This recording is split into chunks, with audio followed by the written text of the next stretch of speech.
الحمدللہ رب العالمین والصلاة والسلام علی خاتم النبیین اما بعد فاعوذ باللہ من الشیطان الرجیم بسم اللہ الرحمن الرحیم۔ ماہ رجب المرجب اپنی برکتیں لٹا رہا ہے۔ رجب المرجب کی عظمتوں کے کیا کہنے۔ رجب نام کی جنت میں ایک نہر ہے۔ اس ماہ میں روزے رکھنے کی بھی بڑی عظمتیں اور برکتیں ہیں۔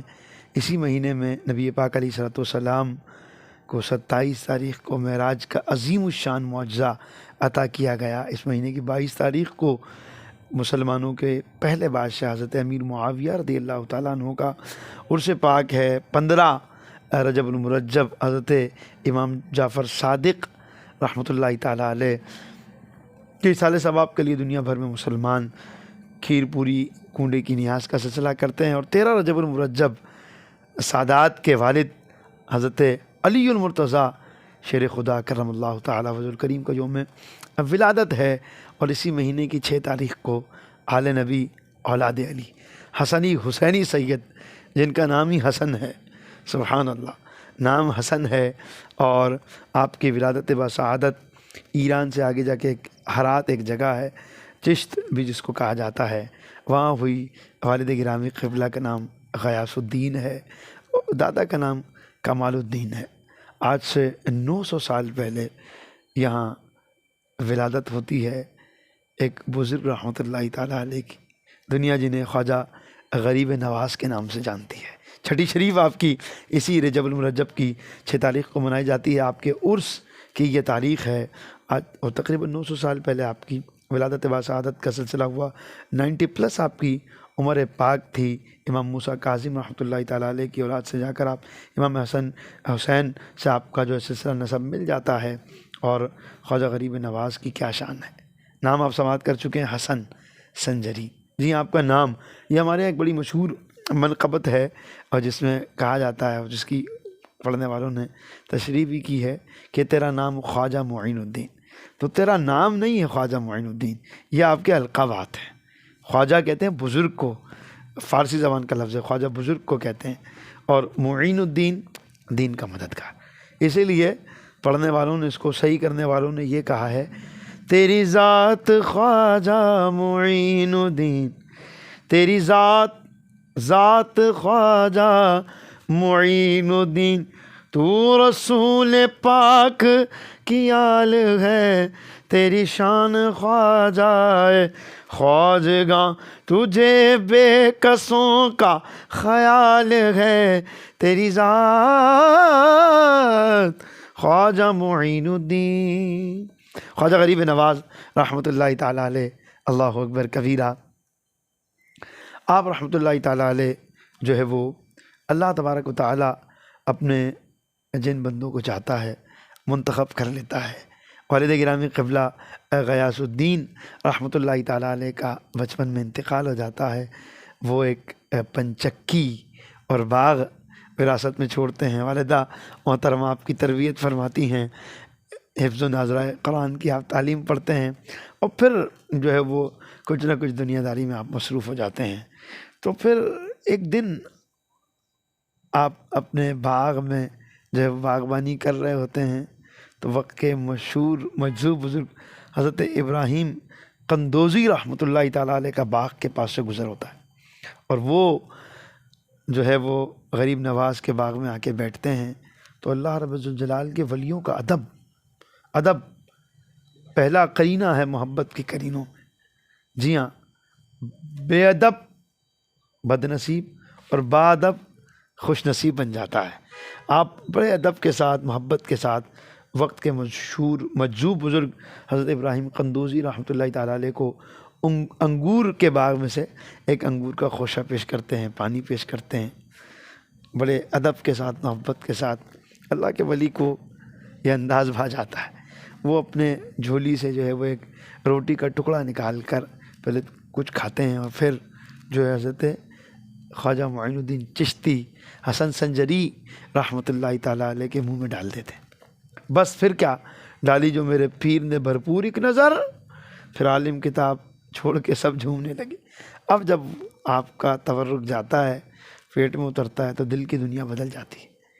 والدہ سے اجازت لے کر یا یوں اپنا مال راہ خدا میں خرچ کرتے ہیں، پھر حصول علم دین کے لیے آپ روانہ ہو جاتے ہیں، اور پھر جو ہے وہ سنجر سے ہرات سے ہوتے ہوتے پھر آپ عراق پہنچتے ہیں، اور پھر وہاں سے مختلف جو ہے وہ ممالک کے مختلف شہروں کے ماوراء النہر، ایران، تاجکستان وغیرہ کا آپ سفر کرتے ہیں، مختلف اساتذہ سے، بزرگوں سے ملتے ہوئے حصول علم دین کا ایک سلسلہ آپ کا جاری و ساری ہو جاتا ہے، اور پھر حصول علم دین کے ساتھ عبادات، ریاضات کے سلسلے کے ساتھ آپ حضرت خواجہ عثمان ہرونی رحمۃ اللہ تعالیٰ علیہ کے ہاتھ پر بیعت ہو جاتے ہیں، جو آپ کے مرشد کریم ہیں، اور پھر پیر صاحب آپ کو جو ہے وہ بیعت و ارادت سے بھی نوازتے ہیں، اور ساتھ ہی ساتھ خلیفہ بھی بنا دیتے ہیں آپ کو، یعنی آتے ہی خلافت بھی، اور کہتے ہیں کہ معین الدین ہم تو تمہارا کب سے انتظار کر رہے تھے۔ غریب نواز رحمۃ اللہ تعالیٰ علیہ پھر عبادات، ریاضات، مجاہدات کرتے کرتے آپ مختلف ملکوں کے سیر کرتے کرتے مکہ پاک پہنچتے ہیں، کعبۃ اللہ المشرفہ کا دیدار کرتے ہیں، وہاں چند ماہ آپ کا قیام ہوتا ہے، مدینہ طیبہ جاتے ہیں، اور پھر وہاں درس حدیث آپ کے پہنچانے کا سلسلہ ہوتا ہے۔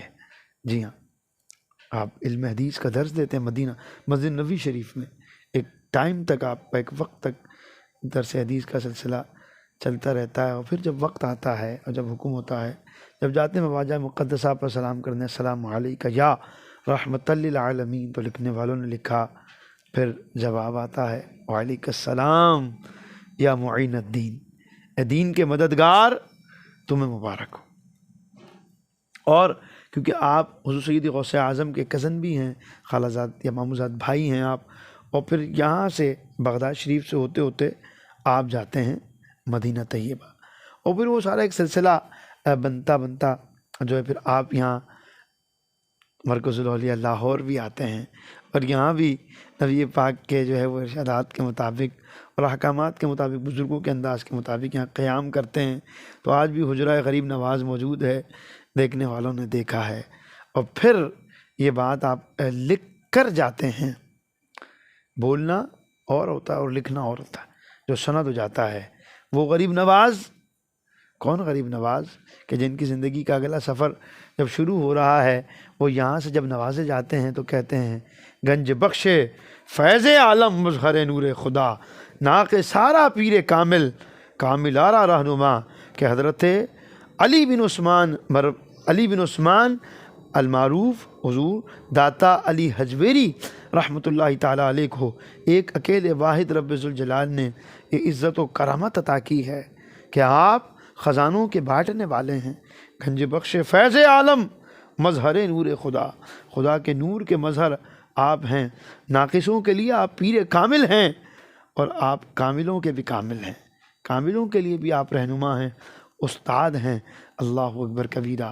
یہاں سے فیض و برکات لیتے ہوئے پھر آپ جو ہے وہ لاہور سے ہند کی طرف، آپ راجستھان کی طرف سفر اختیار فرماتے ہیں، اور پھر وہ ایک تفصیلی ایک جو ہے وہ اجے پال جوگی کے وہ جادوگر کے واقعات، اور پھر آپ کے قیام کے دوران پہنچنے والی مصیبتیں، اور ہندو راجا کا آپ کو تکالیف دینا اور آپ کو جو ہے بیٹھنے نہ دینا، مختلف واقعات بھی، آپ کی کرامات کا بھی ظہور ہوتا ہے۔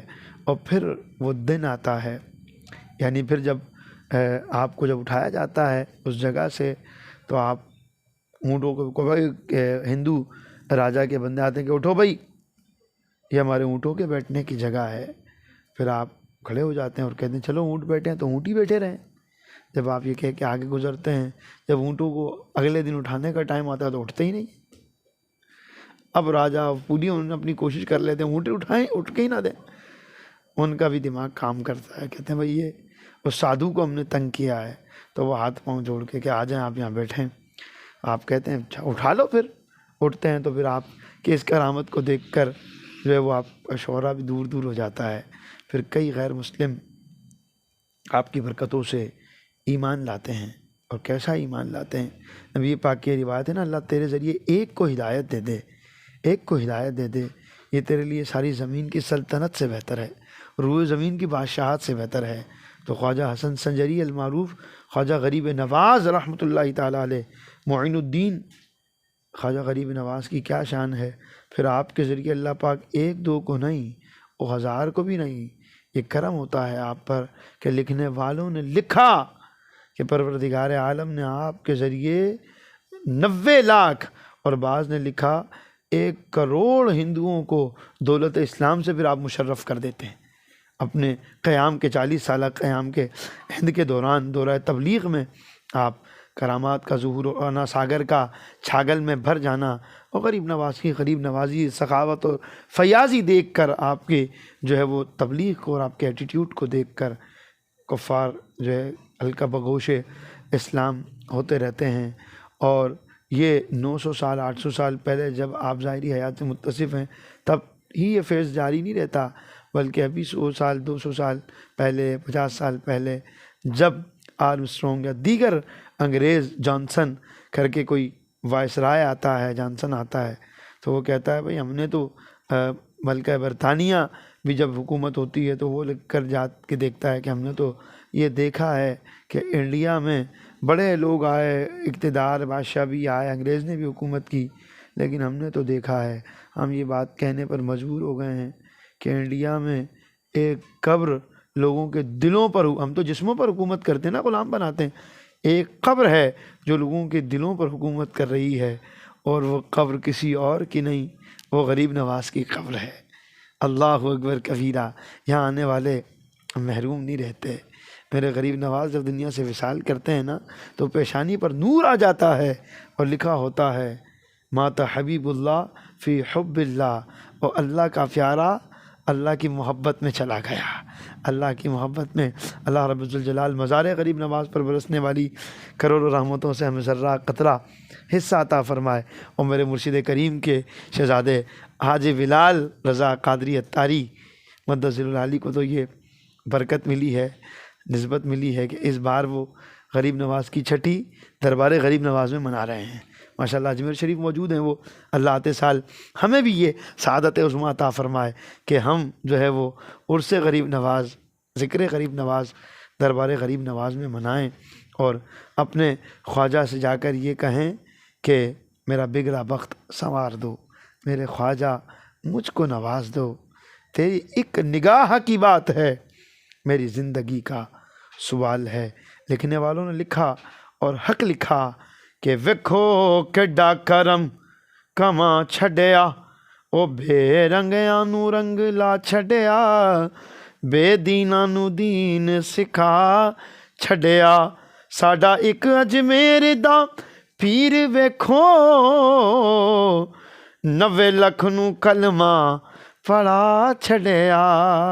حضور غریب نواز کی کیا کیا بات بیان کی جائے۔